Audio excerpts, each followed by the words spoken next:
Hello everyone, my name is Kavita Sharma and you are watching the official Law World. Sorry guys, I was busy so I couldn't upload a video, but I will try to make a video for you every day. So let's start with tax law. So guys, tax used to be taught in the 6th semester, but this year it has been moved to the 5th semester. Tax is definitely not easy and students struggle to score well, so we really need to understand it very well. So guys, start करते हैं taxation law के साथ. मैं कोशिश करूँगी कि मैं जल्दी जल्दी ना सब ख़त्म कराऊँ. अभी तो मुझे लगता है कि आप लोगों का मूड कोट ही चल रहा होगा, बट आपको उसके साथ ही प्रिपरेशन स्टार्ट कर देनी चाहिए. टाइम तो ज़्यादा बचा भी नहीं है.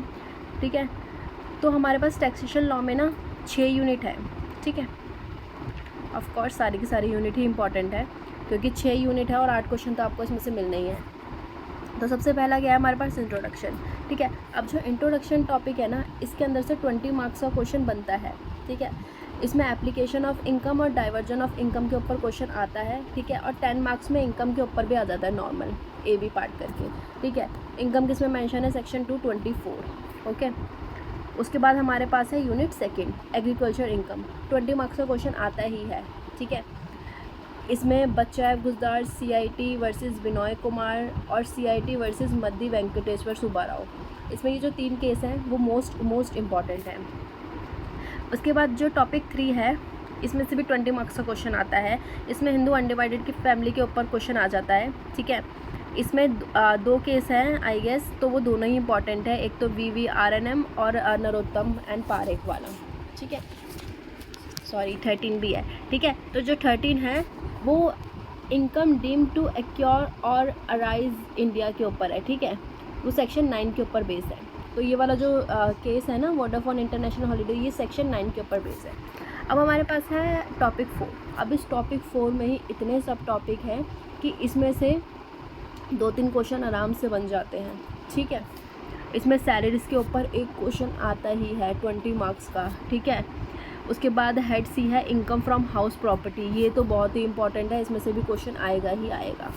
ठीक है, तो मतलब आप बेसिकली ना, आप इसमें से ना कोई टॉपिक छोड़ नहीं सकते. आपको अगर जो 4 टॉपिक है इसके अंदर से आपको सारे टॉपिक नहीं करने, तो आप मैं इसमें से आपको मेन टॉपिक बताऊंगी जो एग्ज़ाम में हमेशा पूछे जाते हैं. तो आप अगर वो भी प्रिपेयर कर लोगे तो वो इनफ रहेगा. ठीक है, उसके बाद profit and gains of business of profession है. इसके अंदर डिडक्शन के ऊपर क्वेश्चन बनता है. ठीक है, इसमें BD भरूचा वाला केस इज़ मोस्ट इम्पॉर्टेंट. अब जिसमें बिजनेस एक्सपेंडिचर है ना, इसके ऊपर क्वेश्चन आता है. ठीक है, और हर बार आता है, इसमें कोई दोहराई नहीं है, हर बार ही आता है. इसमें जो केस इंपॉर्टेंट है वो एम्पायर जूट वाला, LB शुगर फैक्ट्री और बीकानेर जिप्सम वाला जो है वो बहुत ज़्यादा इंपॉर्टेंट केस है.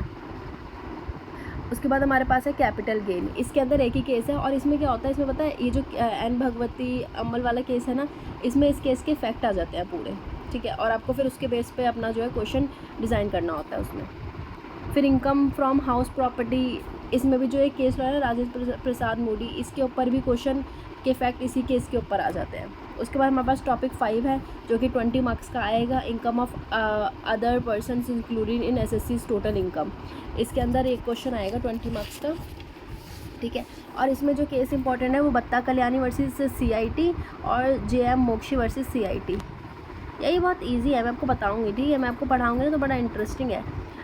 उसके बाद हमारे पास क्या है, असेसमेंट. ठीक है, इसमें क्या है, इसमें 20 मार्क्स का क्वेश्चन आएगा. ठीक है, एक तो इसमें से ऐसा भी होता है कि 10 मार्क्स के भी दे देते हैं शॉर्ट नोट में. ठीक है, एक तो BJA आ जाता है. ठीक है, और इनकम एस्केपिंग असेसमेंट आ जाता है. तो इसके अंदर इतने सारे सेक्शन है, ये सारे सेक्शन करने की ज़रूरत नहीं है, ये सारे सेक्शन करने की ज़रूरत नहीं है. ठीक है, आप इसमें से कुछ सेक्शन कर सकते हो जो मैं आपको बताऊँगी कि कौन कौन से हैं. तो गाइज़, जैसे मैंने आपको बता दिया है ये. ठीक है, ये टैक्स का है और या मैं ना स्टार्ट करूँगी टैक्स के केसेस को लाना और उसकी थ्योरी जो भी है.